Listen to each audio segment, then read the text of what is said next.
নাকি পারবেন কেউ বলতে? পারবেন না। ওরে যার কৃপাতে মানুষ হয়, দুটো দেয়া বললেন আসলে এলেন দুনিয়ায়, ওরে তার ভজনে হয় না মতি দয়াল ফুলিয়া মালায়। কার কৃপায় না? ভগবানের কৃপায় জগতে এলাম, কিন্তু ভগবানের কৃপায় জগতে আসার পর ওই জগতে এসে ভগবানের কথাই ভুলে গেলাম।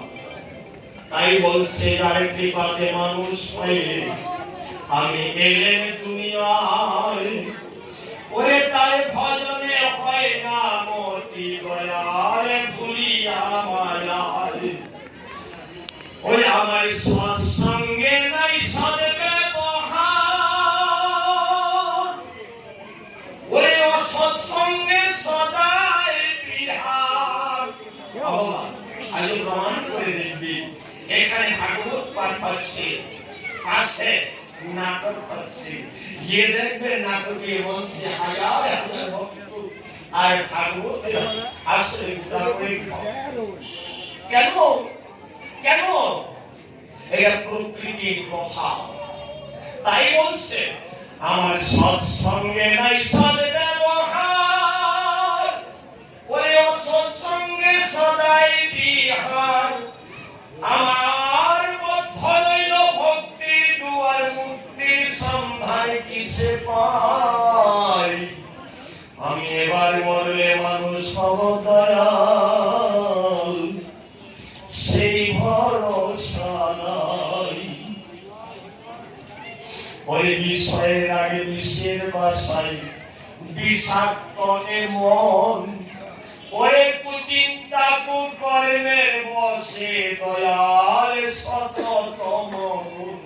ভালো কর্মে আমাদের মন নাই, খারাপ কর্মে কিভাবে কাউকে ঠকাতে পারবো, কিভাবে কার কিছু টাকা মারতে পারবো, এই নানান প্রকার অপ্রীতিমূলক কর্মের প্রতি আমাদের যত মন, এই মনটা যদি ভগবানের প্রতি দিতে পারতাম, তাহলে এই জগৎ এত অপবিত্র হতো না, এই জগৎ আরো সুন্দর থেকে সুন্দর হয়ে যেত।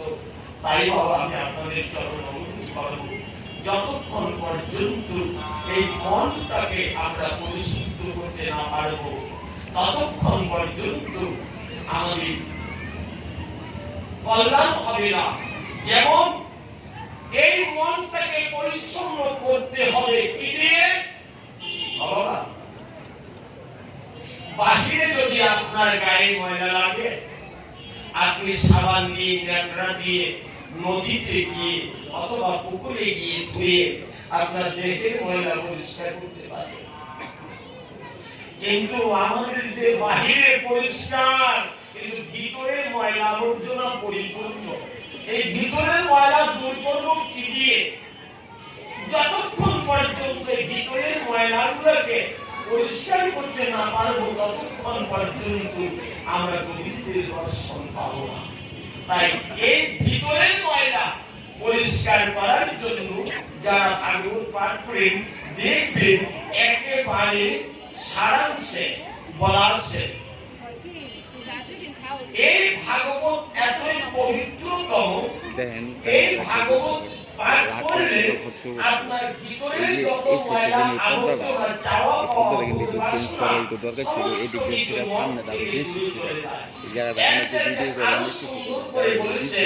চৈতন্য চরিতামৃতের অন্তলীলার দৃশ্য পড়েছেন, এত সুন্দর ভাবে বলেছে, যত দর্পণ মার্জনম ভব মহাদাবাগ্নি নির্বাপনম শ্রেয় কৈরবী চন্দ্রিকা বিদ্যাবোধ জীবনম প্রতিপদম পূর্ণামৃত আস্বাদনম সর্বাত্ম স্নাপনম পরম বিজয়তে শ্রীকৃষ্ণ কীর্তনম।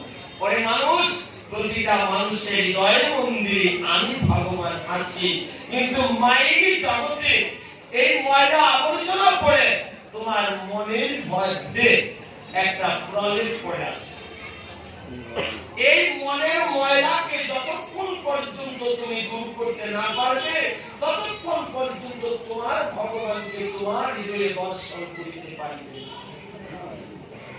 তাই বলছে চেতনরূপ দর্পণটা, চিত্তরূপ দর্পণটা তুমি মার্জনা করো কি দিয়ে?